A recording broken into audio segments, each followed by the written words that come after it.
Hello students, welcome to the Inspire Academics. तो आज मैं क्लास 10th का चैप्टर नंबर 5 यानी कि लाइफ प्रोसेसेस उसमें पढ़ा रहा था। तो आज हम स्टार्ट करने वाले हैं रेस्पिरेशन इन प्लांट्स। तो लास्ट क्लास में हमने रेस्पिरेशन को समझ लिया था कि एरोबिक और एनएरोबिक दो टाइप से रेस्पिरेशन होता है। अब हम समझते हैं रेस्पिरेशन इन प्लांट्स यानी कि प्लांट्स में रेस्पिरेशन कैसे होगा।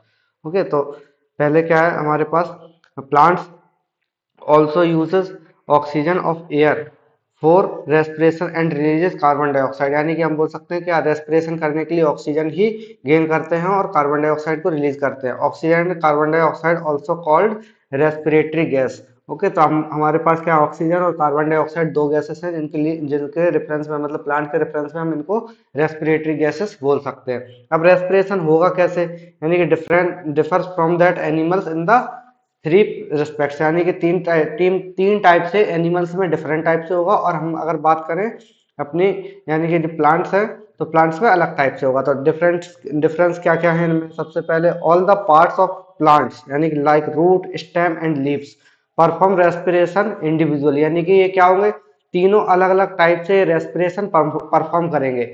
ओके, और अगर हम अपने देखें, अपने में हमारे अंदर क्या होता है, एक रेस्पिरेटरी सिस्टम होता है जो कि वर्क करता है। आगे हम लोग अपने बारे में बात करेंगे और डिटेल में, बट हम देख लेते हैं यहाँ पे। On the other hand an animal perform respiration as a single unit, यानी कि एक सिंगल यूनिट में ही वर्क करता है एनिमल्स की बात करें तो। और अगर हम प्लांट्स की बात करें तो इनमें तीनों जगह पे अलग अलग टाइप से रेस्पिरेशन होता है। अब इसके बाद सेकंड पॉइंट है, during respiration in plants there is a little transport of respiration gases from one part of the another part. On the other hand, respiratory gases are usually transported over a long distance in the animal. अब क्या होता है हमारे पास, जैसे इनके सभी parts respiration कर रहे हैं तो इन्हें ज्यादा ट्रैवल करने की जरूरत तो है नहीं कि गैसेस यहाँ से वहां तक भेजनी है। सपोज करो ये हमारे पास प्लांट है और यहाँ पे एक लीव्स है, यहाँ रूट्स है नीचे की साइड। ओके, तो ये नीचे की साइड रूट्स है, ये स्टेम हो गया हमारा।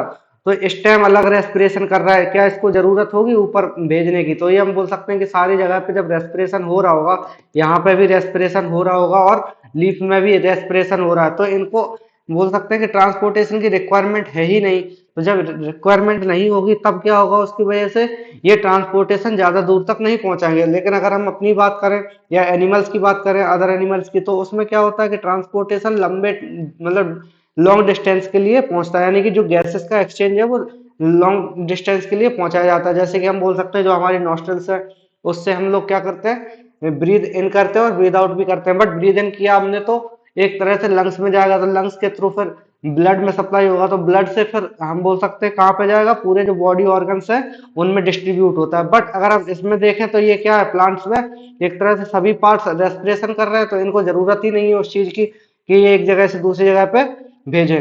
ओके, अब इसके बाद थर्ड डिफरेंस है, the respiration in plants occurs at a slow rate, यानी कि इसमें क्या होगा, रेस्पिरेशन बहुत ही स्लो होगा। On the other hand the respiration in animals occurs at a much faster rate, यानी कि क्या होगा यहाँ पे, ये एक तरह से हम ऐसे भी बोल सकते हैं कि एक जो सारे प्लांट, जो सारे पार्ट्स हैं वो रेस्पिरेशन कर रहे हैं। जब सारे पार्ट्स रेस्पिरेशन कर रहे हैं तो इनको बहुत ज्यादा फास्ट रेस्पिरेशन करने की रिक्वायरमेंट नहीं है। और दूसरी चीज अगर हम देखें अपने एनिमल्स में, तो डिफरेंस ये भी है कि एनिमल्स जो है मूव करते हैं एक जगह से दूसरी जगह तक, यानी कि लोकोमोशन शो करते हैं। तो लोकोमोशन शो कर रहे हैं तो इस वजह से उनको एनर्जी की रिक्वायरमेंट ज्यादा है। तो जब एनर्जी की रिक्वायरमेंट ज्यादा है तो रेस्पिरेशन की जो स्पीड है, रेट ऑफ रेस्पिरेशन है, वो भी इंक्रीज हो जाता है ओवरऑल। ओके, अब इसके बाद plants gate oxygen by diffusion, यानी कि डिफ्यूजन की एक प्रोसेस होती है जिसमें कि जैसे अगर हमारे घर में खाना बनता है तो सॉलिड सब्सटेंसेस होते हैं ना, खाना बनने के टाइम पे क्या होता है कि ये जो खाने जो पार्टिकल्स हैं उसकी स्मेल सभी जगह पे फैल जाती है, तो उसे हम क्या बोलते हैं, हम बोल सकते हैं कि डिफ्यूजन प्रोसेस होती है, यानी कि हाई डेंसिटी से लो डेंसिटी पर किसी चीज का जाना।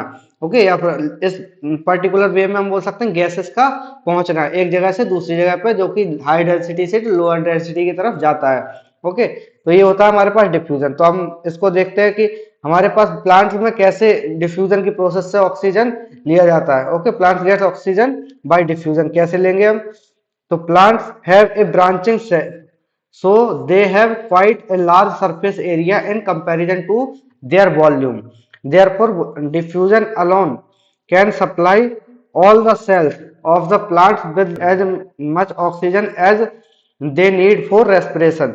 Diffusion occurs in the roots stem and leaves of plants, यानी कि लीव्स ऑफ प्लांट्स में भी डिफ्यूजन होता है और स्टेम में भी ये हम बोल सकते हैं सभी जगह पे रेस्पिरेशन पार्टिसिपेट करता है। ओके, इसके बाद हम देखते हैं रेस्पिरेशन इन रूट्स। तो रूट्स में कैसे रेस्पिरेशन होगा, जैसे air is present in the between the particles of the soil, यानी कि जो सॉइल के पार्टिकल्स होते हैं तो वहां पे एयर स्पेसेस बन जाते हैं, जैसे ये हम बोल सकते हैं एयर स्पेसेस है छोटे छोटे यहाँ पे, और रूट हेयर्स है यहाँ पे, है ना। तो ये क्या करेंगे, यहाँ से जो एयर स्पेसेस है तो एयर स्पेसेस में से ये सारे जो एयर को यानी कि ऑक्सीजन को कैप्चर करते हैं रूट हेयर्स, और हम बोल सकते हैं तो वहां से रेस्पिरेशन करते हैं वो।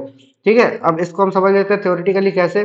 The root of the plant takes the oxygen required for respiration from the air present in between the soil particle by the process of diffusion. Okay, तो डिफ्यूजन की प्रोसेस में हम बोल सकते हैं क्या होगा, ये पार्टिसिपेट करेंगे।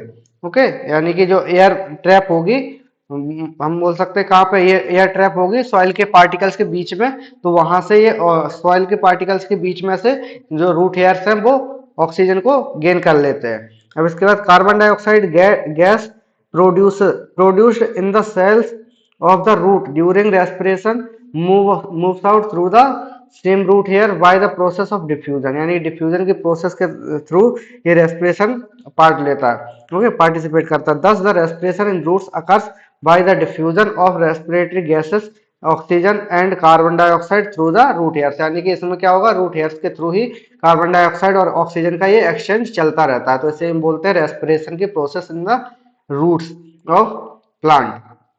अब इसके बाद हमारे पास क्या है, रेस्पिरेशन इन स्टेम्स। तो स्टेम्स में अगर हम देखें तो क्या होगा, कैसे होगा, the stems of herbaceous plants और हर्ब्स हैव स्टोमेटा, यानी कि जो हो गया हर्बेसियस प्लांट्स होंगे वो उसमें क्या होगा, स्टोमेटा प्रेजेंट होते हैं। So the exchange of respiratory gases in the stem of herbaceous plant takes place through stomata, यानी कि स्टोमेटा के थ्रू ये पार्टिसिपेट करेंगे। The oxygen from air diffuses into the stem of the herbaceous plant through stomata and reaches all the cells for the respiration, यानी कि जो respiration में oxygen लिया इसने प्लांट्स ने, हर्बेसियस प्लांट ने, तो वो सभी जगह पे फिर सप्लाई करता है।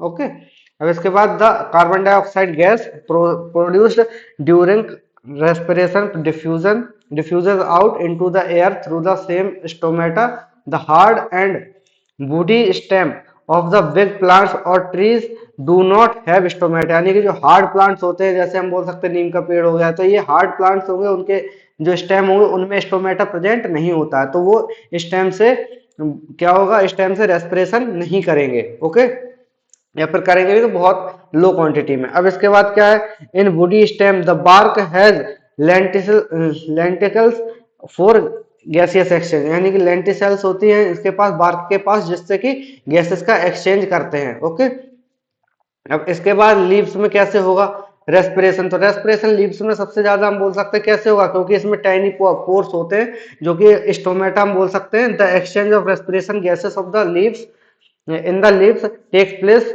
Bye the process of diffusion through stomata, यानी कि स्टोमेटा के थ्रू जो डिफ्यूजन की प्रोसेस होगी उसी से रेस्पिरेशन करते हैं। ओके, अब इसके बाद respiration in leaves occurs during the day time as well as night, यानी कि रेस्पिरेशन कब होगा, स्टोमेटा के थ्रू, या फिर रेस्पिरेशन कब होगा, लीव्स के थ्रू, दिन में भी होगा और रात के टाइम में भी होगा। On the other hand photosynthesis occurs only during the day time, यानी कि फोटोसिंथेसिस क्यों दिन के टाइम में होगी, क्योंकि हम बोल सकते हैं कि नाइट के टाइम में हमारे पास जो सनलाइट होती है वो प्रेजेंट नहीं होती है, तो इसकी वजह से जो रिएक्शन है वो पूरी कंप्लीट नहीं हो पाती है। Due to this the net gaseous exchange in the leaves of the plant is as follow, यानी नेट एक्सचेंज क्या हो जाएगा हमारे पास गैसेस का during day time when photosynthesis occurs, यानी कि जब फोटोसिंथेसिस होता है दिन के टाइम में तब क्या होगा, ऑक्सीजन प्रोड्यूस होती है। The leaves use some of the oxygen for respiration, यानी कि जितनी ऑक्सीजन वो प्रोड्यूस करते हैं उसमें से कुछ ना कुछ में वो बचा लेते हैं अपने रेस्पिरेशन की प्रोसेस के लिए। ओके, अब उसके बाद क्या होता है, and the rest of the oxygen diffuses out into air, यानी कि बाकी की जो ऑक्सीजन होगी वो एयर में भेज दी जाती है। Again during day time carbon dioxide produces by the respiration is also used up the photosynthesis. Okay, यानी कि दिन में जितनी भी कार्बन डाइऑक्साइड गैस का फॉर्मेशन हुआ वो सारी की सारी गैस को जो फोटोसिंथेसिस की रिएक्शन है उसमें कंज्यूम कर लिया जाता है। Okay, even more carbon dioxide is taken from the air, यानी कि बाहर से जो कार्बन डाइऑक्साइड गैसेस ट्रेवल कर रही होती है, फ्लो कर रही होती है, वो भी हम बोल सकते हैं किसमें, जो फोटोसिंथेसिस की रिएक्शन में पार्टिसिपेट कर लेती है, यानी कि बाहर से भी और ले ली जाती है। मतलब जितनी बना रहे हैं वो तो कर ही रहे हैं, बट जो एनवायरमेंट में आसपास घूम रही है वो भी कार्बन डाइऑक्साइड को ये ले लेते हैं। अब इसके बाद हमारे पास क्या है, 10, the net gas exchange in the leaves during day time is O2 diffuses out, carbon dioxide diffuses in, यानी कि कार्बन डाइऑक्साइड ये करेंगे यानी कि लेंगे और O2 बाहर रिलीज करते हैं। ओके, इसके बाद at the night time when the photosynthesis occurs and hence no oxygen is produce, यानी कि ऑक्सीजन प्रोड्यूस नहीं होती है रात के टाइम पे, तो oxygen from air diffuses into leaves to carry out respiration, यानी कि क्या होगा उस टाइम पर, जो रेस्पिरेशन की प्रोसेस में हम बोल सकते हैं जितनी बाहर भेज रहे थे वो उतनी ज्यादा क्वांटिटी में फिर ऑक्सीजन को नहीं भेज पाते हैं।